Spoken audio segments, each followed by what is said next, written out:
አሰላሙ አለይኩም ወራህመቱላሂ ወበረካቱህ። ዛሬ የምናየው የቪዲዮ ባክግራውንድ እንዴት እንደምንሰራ ወይ ደግሞ ከየት እንደምናገኝ ነው። የመጀመሪያ አማራጭ ፒንተረስት ላይ ገብታችሁ ሰርች እያደረጋችሁ ቪዲዮ ባክግራውንድ ብላችሁ ሰርች በማድረግ ዳውንሎድ እያደረጋችሁ መጠቀም ትችላላችሁ። ካልሆነም በራሳችሁም መስራትም ትችላላችሁ። እስኪ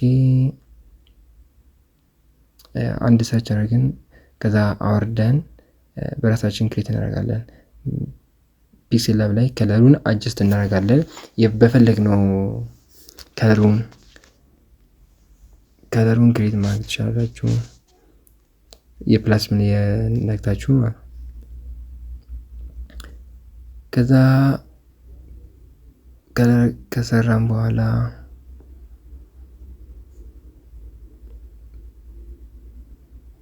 በፈለጋችሁት ከለር ክሬት አድርጉት። መጀመሪያ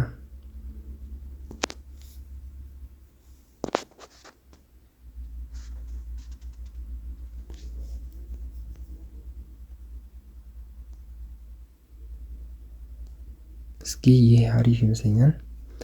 ሴቭ እናድርገው። ከዛ ወደ ከብከት እንገባና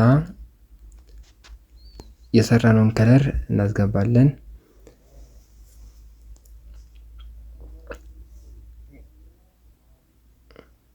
ከለሩን ካስገባን በኋላ አሁን የምናደርገው በስቲከር ውስጥ ገብተን ከዛ የጋላሪ አይከን አለ መጀመሪያ ላይ እሱን ነካና ይህንን እልክላቸዋለሁ። ይህን ከፒንትረስት ላይ ነው ያወረድኩት። ከዛ ይህንን እናስገባለን። አንዱን ጫፍ ላይ በላይ በኩል አንዱን ከታች እናደርጋለን። ከዛ አኒሜሽን ላይ እንገባና አኒሜሽን 3 አይነት አኒሜሽን አለ፣ ኢንአውት እና ሉፕ። ከዛ ይህ የሚሽከረከረውን አይነት አኒሜሽን እናደርጋለን ለሁለቱም ማለት። ከዛ ይህንን ከፒንትረስት ላይ ያወረድኩት እናስገባለን።